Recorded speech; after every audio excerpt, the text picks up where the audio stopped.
For years, those little blue pills have been the treatment of choice for erectile dysfunction, but might there be a better solution, maybe a more permanent solution? Perhaps. Next few minutes, I want to tell you about basically what's called shockwave therapy for erectile dysfunction. I believe this is probably going to be gaining momentum in the very near future and something you're probably going to be hearing a lot about. So I want to help you get an idea. A, does it work? With the research on it, is it safe? And is it right for you? So let's get to it and see what we can figure out. Before we go any further, if you do any research on this topic, you're going to be hearing it called by its more technical name, low-intensity extracorporeal shockwave therapy.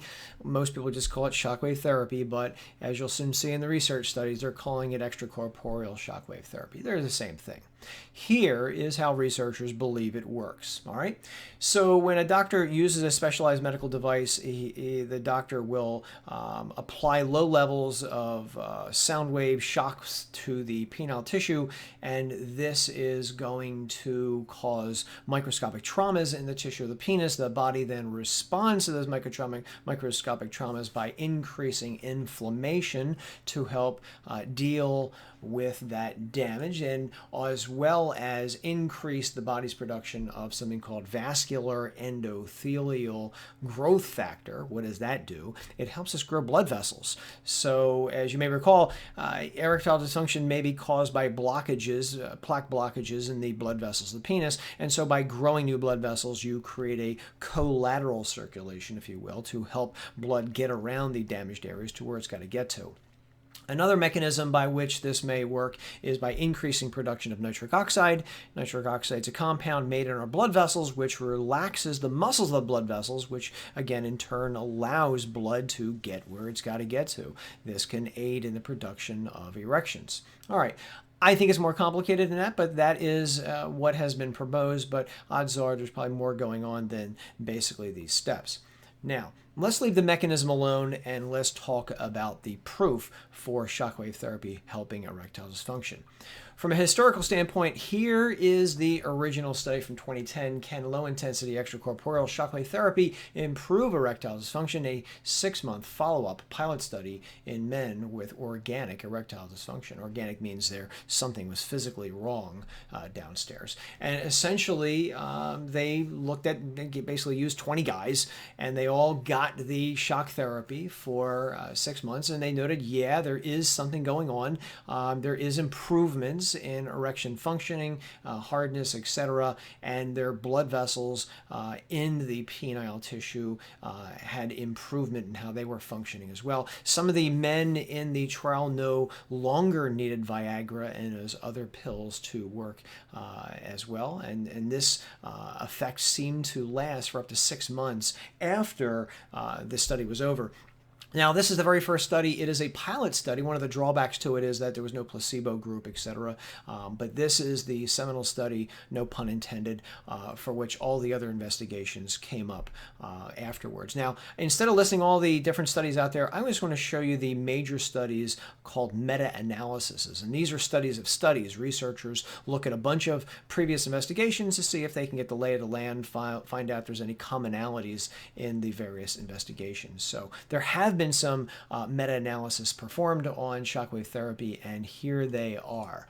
So from 2017, the effects of low-intensity extracorporeal shockwave therapy on erectile dysfunction. Again, a meta-analysis. These researchers looked at 7 different previous studies involving over 600 men, and they say, yes, these shock therapy treatments on the penis does result in improvement in ED, and that is very impressive. So that's one positive study. It's not the only one. Here is another positive study. Low intensity extracorporeal shockwave, or not shockwave treatment on improves erectile dysfunction. Again, another meta-analysis.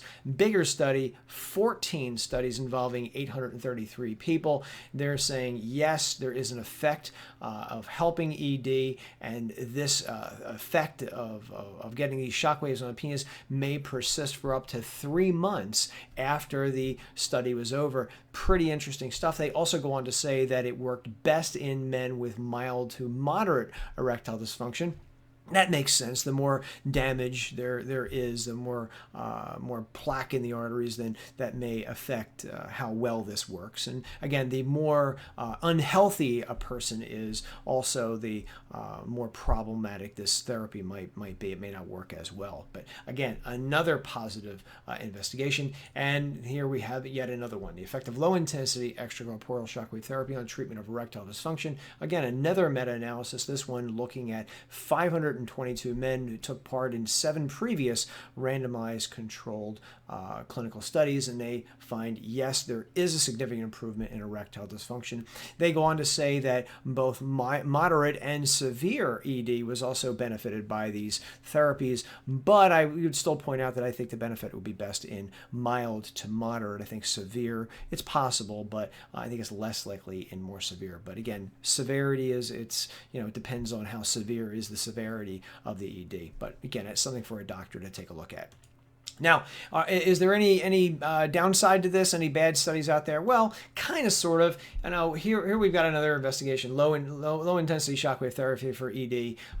These researchers looked at previous investigations and said, yeah, there may be some benefit to this for maybe mild cases of erectile dysfunction, but we can't find a consensus in the previous studies. What do they mean by that?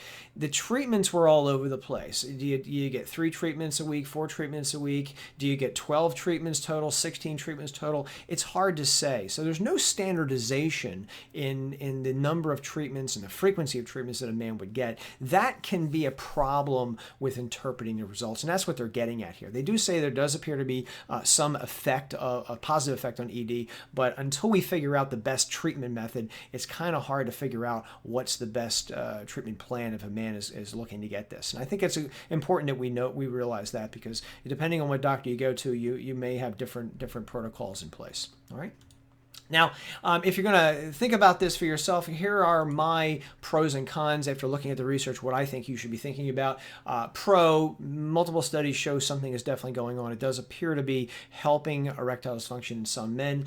I don't see any really bad side effects when it comes to this procedure. I know somebody getting this, and I've been told that it does sting, and while it's not unbearable, it's not the most pleasant feeling, but again, there may be different protocols out there that may try to take care of that. But stinging is something I have heard.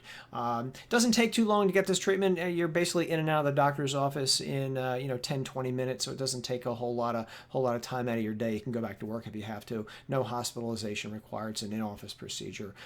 In theory, the results may last a long time, several months, but again, I think research needs to figure out how long the results might work. Now, on the con side, we've got it ain't cheap. This may cost you $6,000 more or less, depending on where you live and how many treatments you get. It's not going to be a one treatment option. You're going to need maybe 12 to 16 treatments, depending on your degree of erectile dysfunction. It's also not endorsed by medical authorities as of yet, and that's really due to the fact that the research is just not where they would want it yet before they fully endorse it.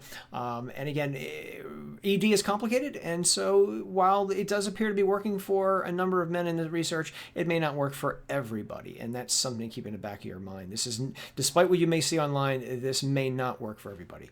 And then also I want to point out that odds are you're going to be paying out of pocket. This is not going to be covered by your insurance. Maybe if you're in the porn industry and you can get your doctor to work it so you need this for your job, maybe, but odds are for the rest of guys watching this, you're probably paying out of pocket for this. And again, if you search for shockwave therapy and for ED online, you may find doctors in your area that offer it. I would say call them up, interview them and stuff like that, and find out what you think might be working best for you. I do think a urologist is a great resource for you as well, because I know they are all up to speed on these very intriguing studies. So I hope this has helped you. I'm going to put a link to my full review of shock therapy for ED in the description, where I address a whole bunch of different questions. But if you have any questions, feel free to just drop them below. I'll answer them myself.